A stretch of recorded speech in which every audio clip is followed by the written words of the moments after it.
Hello दोस्तों, स्वागत है आप सभी का हमारे प्यारे से YouTube channel Phoenix academic classes में। मैं हूं रचित। तो दोस्तों हम लोग पढ़ रहे थे रियल नंबर। ठीक है, रियल नंबर में हम लोग पढ़ चुके हैं कि जो हमारे रेशनल नंबर जो प्रूविंग होती है वो कैसे करते हैं। हम लोग ने पिछली क्लास में √2 और √3 दो जो वीडियो थे उन पे हमने बात की थी कि √2 और √3 रेशनल कैसे होते हैं, और हम लोग ने थ्योरम ऑफ कंट्राडिक्शन भी पढ़ा था। उसी की मेथड, उसी का यूज़ करके हम लोग को क्या करना है कि पहला सवाल हमारे एक्सरसाइज 1.3 का है √5 इज इरेशनल, ये प्रूव करना है। ठीक, अब देखो इसमें √5 इज इरेशनल प्रूव करना है, तो हम पहले इसको क्या मान लेते हैं कि √5 इज ए रेशनल नंबर। ठीक, अब √5 इज ए रेशनल नंबर हमने माना। अगर इसको इरेशनल माना तो हम इसको p/q के फॉर्म में लिख सकते हैं, बिल्कुल लिख सकते हैं। तो हमने क्या किया, चलो a ले लेते हैं, a/b ले लेगा कि √5 का जो a/b फॉर्म लिख लिया। और a/b हमने क्या माना है, a और b को क्या माना है, r को प्राइम। ठीक, अब देखो √5 a/b माना और a/b हमारा को प्राइम है। ठीक, हमने मान लिया भैया। अब देखो √5b बराबर a। अब इसका हम क्या करेंगे, स्क्वायरिंग ऑन बोथ साइड। ये क्या बन जाएगा, 5b² बराबर a²।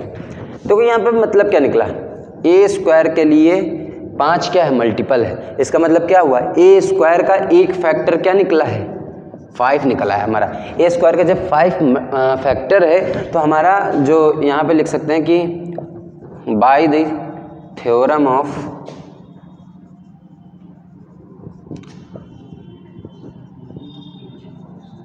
कॉन्ट्रडिक्शन a का ही एक फैक्टर क्या होगा, 5 होगा। अगर a² का फैक्टर 5 है तो a का भी तो फैक्टर 5 होगा। ये हम पिछले थ्योरम में पढ़ के हैं। ठीक, अब देखो जब ये चीज हो गई, अब जब यहां से हम क्या लिख सकते हैं, a बराबर 5 से लिख सकते हैं कि a के लिए एक फैक्टर तो 5 हो गया, बाकी जो इंटीजर हो गया वो। ठीक, अब इसकी वैल्यू हमें इसमें रखनी है, तो ये क्या हो जाएगा, 5b² बराबर a की वैल्यू तो रखनी है, यानी कि 25c²। ठीक, अरे 5 से 5 गया, ये बचा ये, और ये बन गया b² बराबर 5c²। इसका मतलब समझ रहे हो। ठीक, b² के लिए अब क्या बन गया, 5 एक फैक्टर हो गया है, यानी b² का एक फैक्टर क्या निकल के आया है, हमारा 5 निकला है। जब b² का एक फैक्टर 5 आ गया है, इसका मतलब क्या हुआ कि b को 5 डिवाइड करेगा। ठीक, यानी कि ये इसी के थ्योरम से फिर से ये हो गया। अब भैया b को 5 डिवाइड कर रहा है, a को भी 5 डिवाइड कर दे रहा, तो ये a और b आपस में कोप्राइम कैसे हो गए। ठीक, यहाँ पर हमने क्या माना था कि a और b हमारे क्या हैं, कोप्राइम है।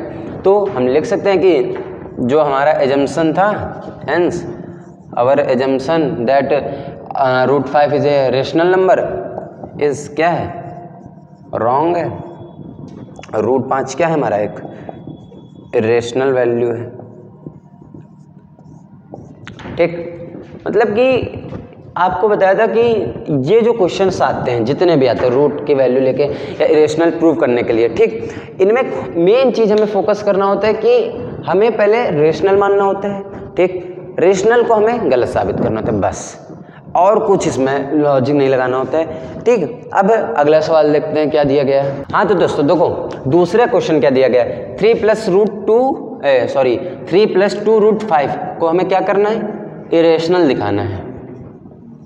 ठीक, अब देखो करना क्या है कि हमने माना कि ये जो वैल्यू दी गई है ये क्या है, एक रेशनल है। ठीक, अगर ये रेशनल है तो 3 + 2√5 को हम a/b लिख सकते हैं, इसमें कोई दिक्कत, कुछ नहीं दिक्कत। ठीक, अब देखो अगर ये 3 इधर गया तो ये क्या हो जाएगा, 2√5 बराबर a/b - 3।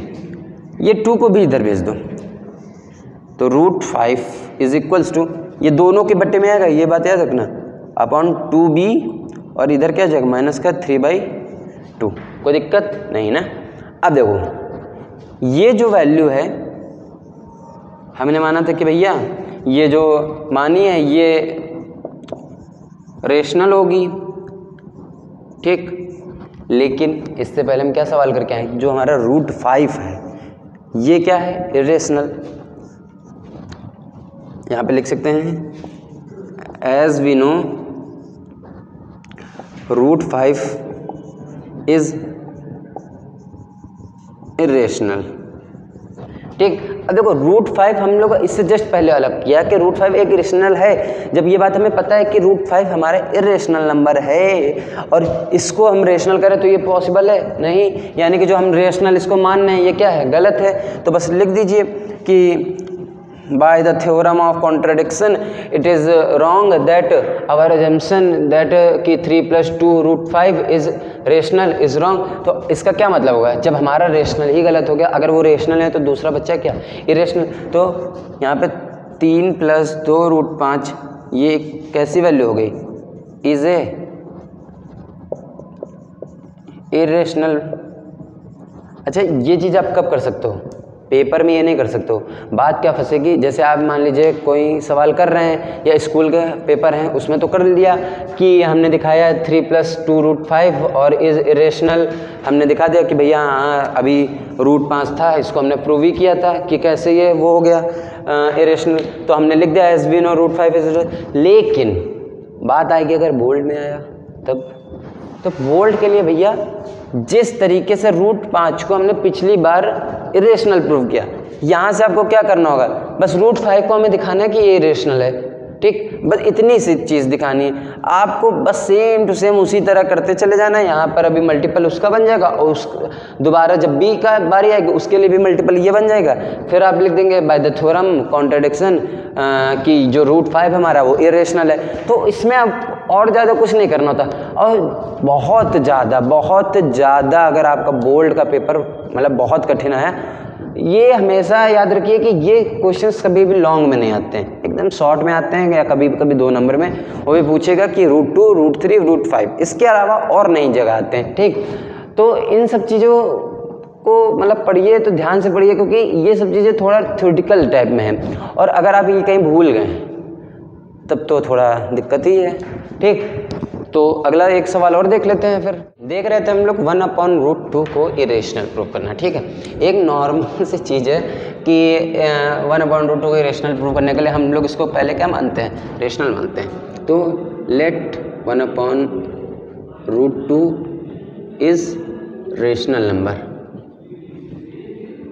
ठीक, हमने ये माना कि एक 1/√2 एक रेशनल नंबर है, तो उसको क्या लिखेंगे हम लोग, 1/√2 a/b where a and b are co-prime। ठीक, a और b हमारे co-prime है। ठीक, और हमने ये मान लिया है। अब अगर हम बात करें तो जो हम लोग करते हैं स्क्वायरिंग ऑन बोथ साइड, हम लोग को स्क्वायर करना होगा बोथ साइड में। तो 1/2 is equals to a² (b²), ये हमारा बन जाएगा a² is equal 2a² is equal to b², ये बन गया हमारा। ठीक, अब एक चीज़ गौर करो, b के लिए मल्टीपल क्या मिला, 2। तो b के लिए जब हमारा मल्टीपल 2 मिला तो इसका क्या मतलब हुआ, b² का एक मल्टीपल 2 है। अब हम लिखेंगे बाय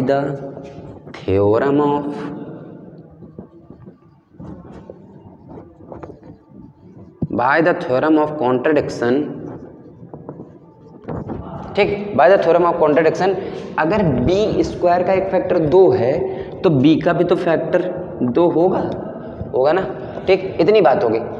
b का जब एक फैक्टर 2 आ गया, अब अगर b का एक फैक्टर 2 है तो इसी के साथ कोई इंटीजर भी होगा, मतलब आगे भी कोई वैल्यू होगी ना, तो 2 फैक्टर निकल के आ गया। ठीक, b की वैल्यू 2c होगी, इसको यहाँ पे रख दो आप, इसको क्या लिखोगे, 2a² बराबर 4c², ये कटा तो ये बन गया 2a² is equal to 2c²। अब यहाँ गौर करिए, a के लिए 2 मल्टीपल आ गया, देख रहे हैं, यानी a² के लिए 2 मल्टीपल है, तो a के लिए भी तो 2 ही मल्टीपल होगा भैया इस थ्योरम के अकॉर्डिंग। बात समझ में आ रही है ना। देखो जब a² के लिए 2 हो गया, a के लिए 2, और हमने पहले क्या माना था भैया, a और b को प्राइम है। जब a और b को प्राइम है तो यहाँ पे 2 ये कैसे आ गया, ये समझ में आ रहा है नहीं।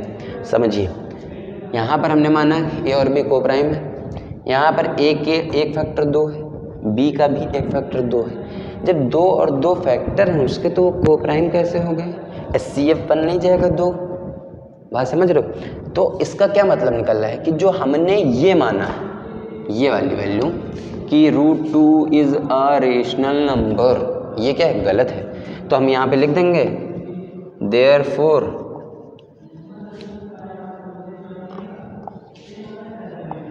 our assumption of 1/√2 is rational is wrong by the theorem of contradiction। Contradiction के अकॉर्डिंग ये जो बात कह रहे हैं ये गलत है। ठीक, अब बात क्या है कि ये जो क्वेश्चंस होते हैं इनमें ज़्यादा कुछ करना नहीं होता है।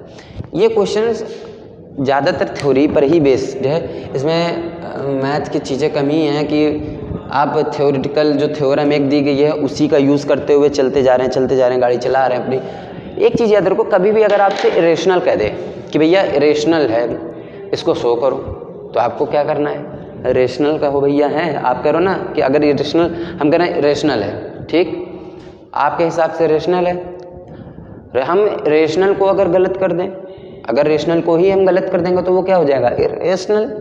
ठीक, तो ये क्वेश्चन ज़्यादा नहीं आते, बस इसमें ज़्यादातर पूछे जाएंगे √2, √3, √5। ये बहुत मोस्ट वांटेड क्वेश्चन है, मतलब बहुत पूछे जाते हैं वो बोल्ड पेपर में। अब बात क्या आती है कि 1.3 हमारी खत्म हो चुकी रियल नंबर्स की एक्सरसाइज। आगे हम लोग पढ़ने वाले हैं डेसिमल। डेसिमल में टर्मिनेटिंग डेसिमल क्या होते हैं, नॉन टर्मिनेटिंग डेसिमल क्या होते हैं, और बहुत सारी चीज़ें हैं। तो दोस्तों फिर अगर मतलब पढ़ाई कर रहे हैं, आपको अच्छा लग रहा है तो वीडियो को शेयर और सब्सक्राइब भी ज़रूर करिएगा, लाइक करिएगा। तो फिर मिलते हैं एक नए वीडियो में इसी उत्साह और उमंग के साथ। तब तक के लिए जय हिंद, जय भारत।